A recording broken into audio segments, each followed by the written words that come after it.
All right, guys, so by the sound of that, you can see that my battery died on me. But there's the catch. Not only could it just be the battery, it could also be your starter in the car. So you got to make sure you watch out. If you could, go to an AutoZone or a Walmart or Advance Auto. They'll be able to check it out for you for free, and they'll be able to tell you if you need a new battery or you need to get a new starter. But the way you could tell yourself is, let's say you have wires, right, and you jump your car. If the car turns on when you jump the car with the cables, then that means your battery is dead. But if the car doesn't turn on right away, that means your starter has gone bad. So that's definitely one of the easiest ways to tell if you have someone there to, turn on your car. If not, there's also like the self, jumper cables, so you could power it on just by yourself. All right, guys, so if you've never put on jumper cables before, I've never dealt with them, here's how you would know the difference. So what you need to first do is, of course, untangle these, make sure they're separated. You're gonna have one side that is the black, which is the positive, and then we got the red for the negative, and it's gonna be the same on the other side too, as you can see. But yeah, make sure they're not tangled, because once you put these one side on there, if you touch the metal, as soon as you have that one side clamped on and you touch the metal, sparks are going to start flying everywhere, and it's not going to be the greatest, and you want to be careful with that. So where you want to put these is just right on the terminal for, whichever one is specified. So like I said, negative and then positive. And, each one doesn't matter. You can put it in either way.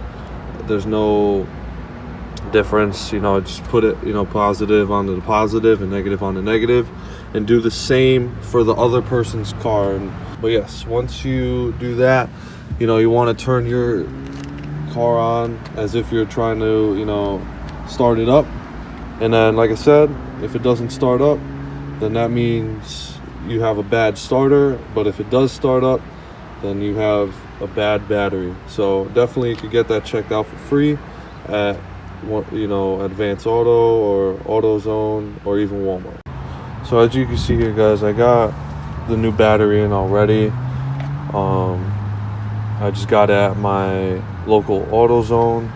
They were able to help me out. This is that gold diehard 640cc, and it's a 35.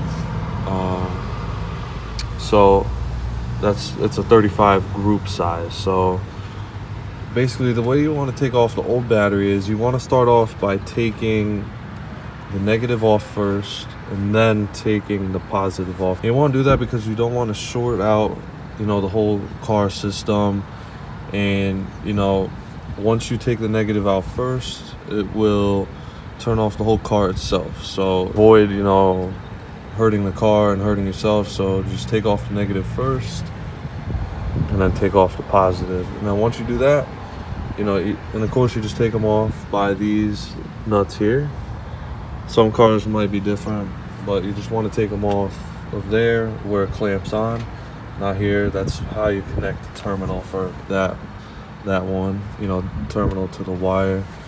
So yeah, once you have those off, you can just take the battery right off, and then you put the new one. And then once you put it back on, you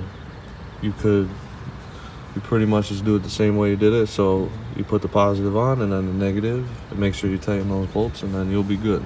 And just to add on, guys, you want to make sure you get the right amount of cold cranking amps. Mine is 640, and I'm also with the group 35. You could check online to make sure you're running the right kind of battery, because of course when it comes time to the winter, you want to make sure your car turns on and has the right amount of energy to turn on. So if you just do your research, just check online, it should be able to tell you. If not, if you go to your local Advance Auto or any of those places, or even Walmart, they should be able to tell you and guide you in the right direction. And if you're looking for a bang for your buck, make sure to go check out Walmart. You could definitely get a battery for under $100. Thank you guys for watching. Hopefully this is helpful for you guys. Stay tuned for more Corolla content, as I'll be having some more rolling in soon. Definitely take care of yourselves. Stay you, and we'll see you in the next one. Peace.